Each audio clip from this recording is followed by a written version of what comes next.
এই তুমি কম্বলের ভিতরে কেন কেন মামি? আমি কি তোমার পর মানুষ? আমি কি তোমার বিছানায় ঘুমাতে পারি না? তুমি তো আমার মায়ের মতো। আর মায়ের সাথে থাকলে কি অপরাধ? আমি সেই কমবয়সী ছেলের কথা শুনে অবাক হলাম। আরে তাই বলে তুমি কম্বলের ভিতরে চলে আসবে? ছেলেটি বলল, আমি আমার মা যদি বেঁচে থাকত তাহলে কি আমাকে তাড়িয়ে দিত? আমার খুব শীত লাগছে, তাই আমি চলে আসলাম। গত বছর মায়ের সাথে থেকেছি, এখন আমার একা ঘুম আসে না। তারপর তার এমন এমন কথা শুনে আমার খুব কষ্ট লাগল।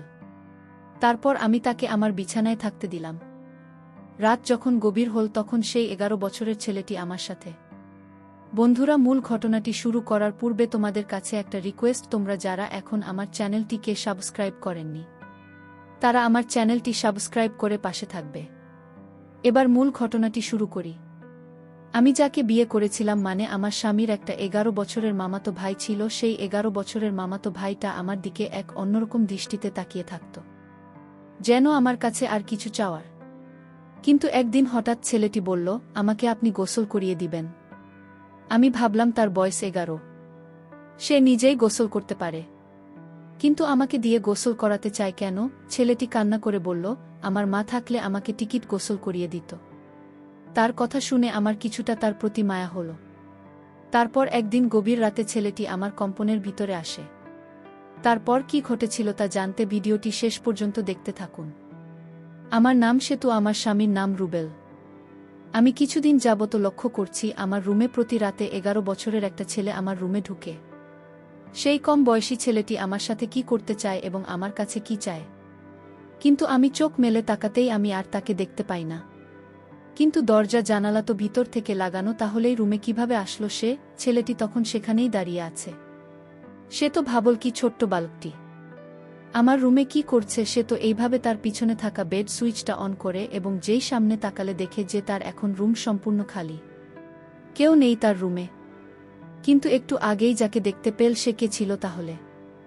ভাবতেই যেন সে তো খুব ভয় পেয়ে যায়, তার শরীর ঘামতে থাকে। এটা এমনিতেই শীতের মৌসুম। সেতুর কপাল বেয়ে ঘাম পড়তে থাকে। সে ভাবল এটা কোনো ভূতের মতো। পাশের রুমেই তার বাবা মা ঘুমিয়ে আছে, চিৎকার দিলে হয়তো এখনই উঠে আসবে। কিন্তু সবচেয়ে বড় কথা হচ্ছে, এটা যদি আমার বিভ্রান্তি হয়ে থাকে তাহলে সবাই আমাকে নিয়ে উপহাস করবে, কেননা আমি একজন ডাক্তার। তার কাছে ভূত বলতে কিছুই নেই এখানকার যুগে। আর মাত্র কয়েকদিন পর সে নিজেই নিজের হবু স্বামী রুবেলের সাথে একটা ছোট্ট ক্লিনিক খুলতে যাচ্ছে। রুবেল নিজেও একজন ডাক্তার। তাদের প্রেম 2 বছর আগে শুরু হয়েছে, যখন তারা মেডিকেলের সেকেন্ড ইয়ারে পড়ে। সেতু পড়াশোনায় খুবই তীক্ষ্ণ মেধাসম্পন্ন ছিল, কিন্তু ক্লাসের বাইরে সে কারো সাথে একটা কথাও বলতো না, সবসময় যেন মনমরা হয়ে থাকত। কিন্তু রুবেল মনে মনে সেতুকে খুব ভালোবাসত। যদিও অনেকবার সেতু রুবেলকে রিজেক্ট করে দিয়েছিল, কিন্তু রুবেলও ছিল নাছোড় বান্দা। সেতুতে ভালোই ভেসে যাচ্ছিল। ফলশ্রুতিতে সব গল্পের শেষের মতো এক সময় সেতু রুবেলের কাছে হেরে যায়। এদিকে বর্তমানে সেতু রুমে কাউকে না পেয়ে কিছুটা হতভম্ব হয়ে যায়। তাই এতক্ষণ ভাবনার জগতে ডুবেছিল। তার ভাবনার বিচ্ছেদ ঘটে একটা অদ্ভুত রকমের বিড়ালের আওয়াজ। বলে রাখা ভালো, এই বিড়ালটা 11 বছরের ছেলেটি আমার রুমে বিড়াল ছেড়ে দিয়েছিল, আমাকে হয়তো ভয় দেখানোর জন্য। এর মাধ্যমে ঘাড় ঘুরিয়ে একটু নিচে তাকাতেই দেখল কালো রঙের একটা বিশাল সেতুর দিকে তাকিয়ে আছে। সে তো বুঝতে পারছিল কিছুটা 11 বছরের ছেলের কাজ, কিন্তু কেন সে আমার সাথে এরকম ভয় দেখানোর চেষ্টা করে?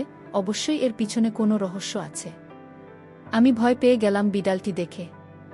আমি ভয় পেয়ে দৌড়ে মা বাবাকে পাওয়ায় 2 হাত দিয়ে জড়িয়ে ধরি। আমি মা কি হয়েছে জানতে চাইলে আমি সব কিছু বলি।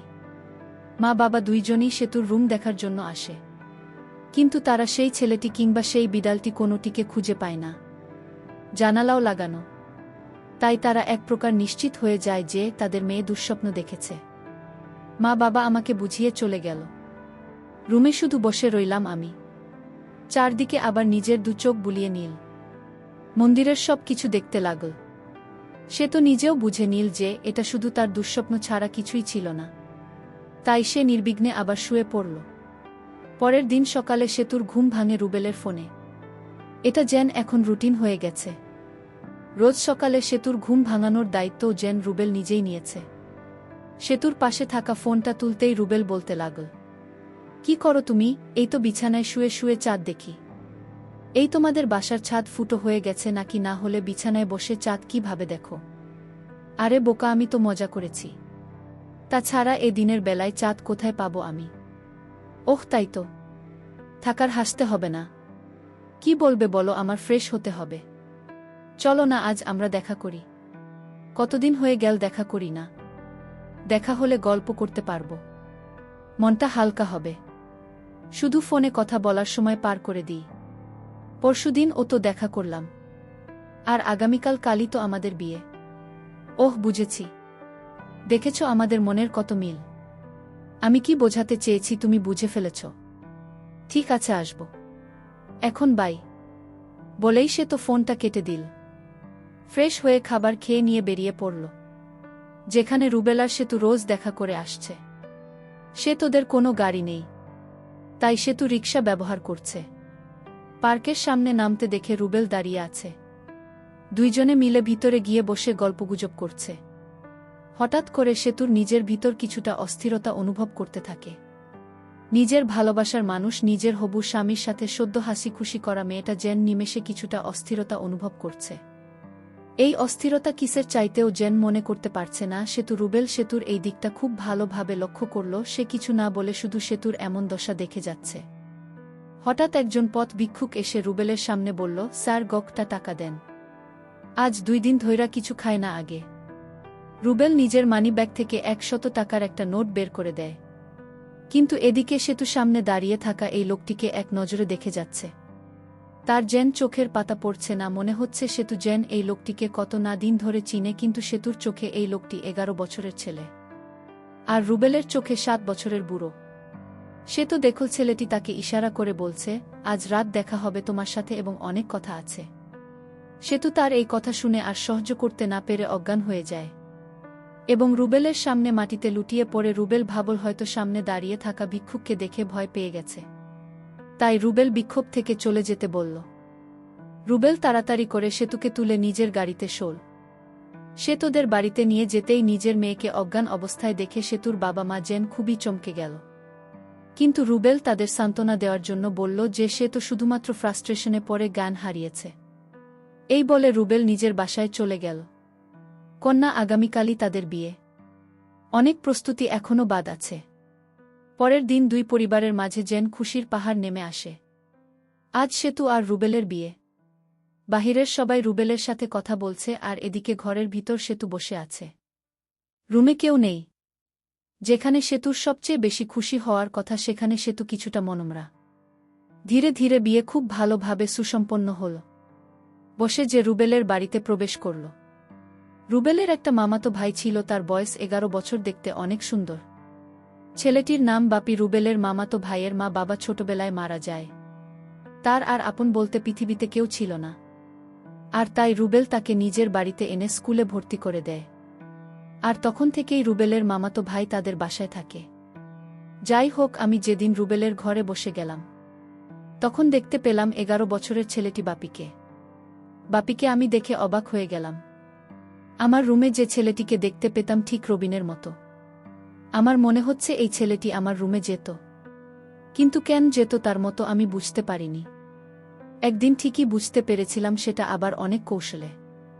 এই বিষয়টা পরে বলছি। আমি তখন ছেলেটিকে দেখে আমি তাকে ডাক দিলাম, বাপি তুমি আমার কাছে আসো, তোমার সাথে আমার কথা আছে। আমি ডাক দেওয়ার সাথে সাথে সে আমার কাছে চলে আসলো। আমি তাকে জিজ্ঞেস করলাম, তুমি কতদিন ধরে বাড়িতে আছো? সে বলল, আমার বয়স যখন 5 তখন থেকেই আমি বাড়িতে আছি। তোমার মামাতো ভাই মানে রুবেলের সাথে যে আমার প্রেম ছিল সেটা তুমি কি জানতে? সে বলল, রুবেল ভাই আর তোমার যেদিন প্রথম সাক্ষাৎ করো এবং ভাইয়া যেদিন তোমার সাথে ফোনালাপ করে তখন আমি সব শুনতাম, তোমাদের প্রেম সম্পর্কে সব জানতাম আগে থেকেই। আমি তার কথা শুনে অবাক হয়ে গেছি। তাহলে কি এই ছেলে আমার রুমে রাতে যেত? কিন্তু কেন যেত এর কিছুই আমি জানতাম না। তবে কেন যেত এটা আমার জানতে হবে। কিছুদিন পরের কথা, আমি যখন বাথরুমে গোসল করতে যাই তখন এই বাচ্চা ছেলেটিকে আমি বাথরুমে দেখতে পাই। আমি যেদিকেই যাই শুধু তাকেই দেখতে পাই। কেন সে আমাকে ফলো করে? আমার কাছে কি চায়? ছেলেটি আমার দিকে বাজে দৃষ্টিতে তাকিয়ে থাকত। আমি তাকে জিজ্ঞেস করলাম, তুমি এভাবে তাকিয়ে কি দেখছ? সে বলল, আমি কিছুই দেখি না। তবে তোমার প্রতি আমার কেন এত মায়া লাগে জানি না। আমার ইচ্ছা করে 24 ঘন্টা তোমার দিকে তাকিয়ে থাকি। আমি বললাম, কি বলছো তুমি? তোমার কি মাথা ঠিক আছে? সে বলল, আমার মাথা ঠিক আছে, তোমার মাথায় সমস্যা আছে। আমি তার প্রতিটি কথা শুনে আমার অবাক লাগত। সে আমার সাথে অদ্ভুত কথা বলতো, যেটা বড় মানুষও বলতে পারত না। বিয়ের প্রায় আমাদের 6 মাস হয়ে গেল। এদিকে আমার স্বামী আমাকে বলল, আমাদের একটা ক্লিনিক রেখেছিলাম, সেই বিষয়ে কথা বলতে বা কনফার্ম করতে ঢাকা যেতে হবে কিছুদিনের জন্য।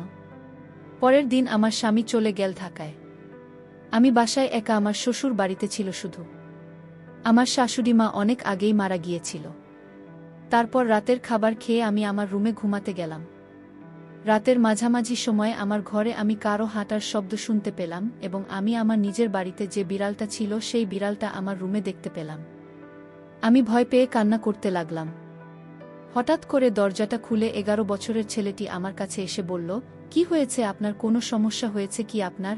আমি বললাম, আমাদের বাড়িতেই বিড়ালটাকে আমি দেখতে পেতাম, কিন্তু আজ দেখি আমার শ্বশুরবাড়িতে তো এই বিড়ালটা দেখতে পেলাম। আর তাছাড়া আরও একটি কথা হলো, তোমাকে আমি বলিনি এখনো। ঠিক তোমার মতো একটা ছেলেকে দেখতে পেতাম। প্রতি রাতে আমার রুমে কিভাবে আসতো আমি জানি না। তখন সে আমাকে বলল, এটা আপনার মনের ভুল, আপনি মনে হয় দুঃস্বপ্ন দেখেছেন। আমি বললাম, না, আমি এটা বাস্তবে দেখেছি। সে আমার কথা কিছুতেই বিশ্বাস করল না। এর পরের দিন আমি গোসল করতে গেলাম। তখন ছেলেটি আমাকে বলল, আমার একটা কথা রাখবে। আমি বললাম, কি কথা? সে বলল, আমার মা আমাকে গোসল করিয়ে দিত, নিজে হাতে খেতে দিত। আমি আজ 4 বছর যাবত সেই স্নেহ থেকে বঞ্চিত। তাই যদি আপনি কিছু মনে না করলে আমাকে আপনি গোসল করিয়ে দিবেন এবং নিজ হাতে ভাত খাইয়ে দেবেন। আমি তার কথা শুনে অবাক হয়ে গেছি। আমি তখন তাকে সান্ত্বনা দিয়ে বললাম, আরে বোকা, তখন তো তুমি ছোট্ট ছিলে, আর এখন তো তুমি বড় হয়েছ। এখন তুমি নিজে নিজে গোসল করতে শিখেছ, নিজ হাতে খাইতে শিখেছ। এখন তো তুমি বড় হয়েছ। আমার কাছে তার এই চাওয়াটা আমার কাছে যেন অদ্ভুত লাগল। সে নিজেই পারে গোসল করতে, কিন্তু আমাকে বলছে গোসল করিয়ে দিতে। সে বলল, কোনো কিছু বলছো না যে আমি তাকে বলেছিলাম? আমি বলেছিলাম, তুমি আমার ছেলে না, আর তাই আমি তোমাকে গোসল করিয়ে দিতে পারবো না। হঠাৎ লক্ষ্য করলাম ছেলেটির চোখ দিয়ে পানি জবল করে পড়ছে, কান্না করছে আর আমাকে বলতে লাগল, বড়দের কাছ থেকে শুনেছি ভাবি হচ্ছে মায়ের সমতুল্য, তাহলে তুমি আমাকে কেন গোসল করাতে পারবে না আর নিজ হাতে ভাত খাওয়াতে পারবে না? আমি তার কথা শুনে বারবার অবাক হচ্ছি। বলে, কি ছেলেটা? আমি তাকে বলেছি, ঠিক আছে, আমি তোমার সব কথা শুনব, তার আগে তোমার একটা সত্যি কথা বলতে হবে। সে বলল, আমি কোনো দিন কারো সাথে মিথ্যা কথা বলিনি, আর বলবো না। আপনি বলেন, কি বলবেন? তখন আমি তাকে জিজ্ঞেস করেছিলাম, আমার বাড়িতে রাতে তুমি কি আমার ঘরেই বিড়ালটি ছেড়ে দিতে এবং তুমি কি আমার রুমে যেতে? তখন সে বলল, আমি যেতাম। তার এই কথা শোনার পর আমার সারা শরীর ভয়ে কাঁপতে লাগল। মাত্র 11 বছরের ছেলেটি কিভাবে আমার রুমে গেল? আমি তাকে আবার জিজ্ঞেস করলাম, কেন যেতে আমাদের বাড়িতে? তখন সে বলল, আগে আমাকে গোসল করিয়ে দাও, তারপর বলছি। তার আগে আমি কিছুই বলবো না। তার একটাই কথা, তাকে গোসল করিয়ে দিতে হবে। আমি তাকে সন্দেহ করতে লাগলাম আর ভয় করতাম, কারণ তার যে কোনো উদ্দেশ্য আছে। আমি মনে মনে একটা সিদ্ধান্ত নিলাম তাকে পরীক্ষা করার জন্য। আমি তার মনের উদ্দেশ্য তা জানার জন্য আমি তাকে গোসল করাতে রাজি হলাম। আমি তাকে গোসল করাতে নিয়ে গেলাম। গোসল করার সময় সে কান্না করতে লাগল আর বলতে লাগল, আমার মা বেঁচে থাকলে হয়তো তোমার মতো এভাবে গোসল করিয়ে দিত। 11 বছরের সেই ছেলের কথা শুনে আমি অবাক হতাম। ঠিক আছে, আজ তো তোমায় গোসল করিয়ে দিলাম, তোমার কথা রাখলাম। এখন বলো, এই বিড়াল এবং আমার ঘরে তুমি কিভাবে যেতে? তখন সে যে কথাটা বলল তা শুনে আমার মনে হলো আমার দম বন্ধ হয়ে আসছে। সে বলল, আমার মা মারা যাবার পর আমি আমার মায়ের জন্য কান্না করতাম। আমি আমার মাকে কিছুতেই ভুলতে পারতাম না। আমার মায়ের মুখখানা সবসময় চোখে ভেসে উঠত। আমার রাতে ঘুম আসত না। আমি মামার কোনো কথা শুনতাম না। আমি এদিক সেদিক চলে যেতাম। তখন মামা আমাকে একজন সাধু বাবার কাছে নিয়ে চলে। সাধু বাবা আমায় দেখে বলল, এই ছেলে তার মায়ের জন্য পাগল। সে যদি তার মাকে দেখতে না পায় তাহলে কিছু দিনের ভিতরে পাগল হয়ে যাবে। মামা বলল, তাহলে এখন উপায় কি? সাধুবাবা তখন বলল, ওকে আমি একটা পোষা বিড়াল দিব। আর এই বিড়ালটি যার ঘরে থাকবে সেই ঘরে অবিবাহিত মেয়েটিকে সে তার মায়ের মতো দেখতে পাবে। সাধুবাবা তখন আমার মা আমাকে এই বিড়ালটি দিল এবং বলল যে এই বিড়ালটি যার বাড়িতে রাখবে সেখানেই তার মাকে দেখতে পাবে। মামা তখন এই বিড়ালটি দিয়ে আমায় বলল, আমার সন্তান মানে আমার মামাতো ভাই যাকে বিয়ে করব তার বাড়িতে রেখে আসো। আমি তাই করলাম। এরপর থেকে আপনারা দেখতে মায়ের মতো লাগে। তাই আপনাকে দেখার জন্য আপনার রুমে যেতাম। কারণ আপনি তখন আমার চোখে মায়ের মতো হয়ে গিয়েছিলেন। তাই আপনার মায়া আমি কিছুতেই ভুলতে পারিনি। আর মায়ের কিছুটা অভাব পূরণ করার জন্য আমার মামাতো ভাই আপনাকে বিয়ে করে। কারণ গুণী লোকেরা বলতো ভাবি মায়ের মতোই হয়। আর তাই আপনাকে এ বাড়িতে বিয়ে করে আনা হয়েছে। হয়তো এই সম্পূর্ণ প্ল্যান আমার ছিল, শুধু আমাকে ভালো রাখার জন্য। আমি তার কথা শুনে অবাক হয়ে গেলাম এবং তাকে আমি মায়ের মতো স্নেহ করা শুরু করলাম। হু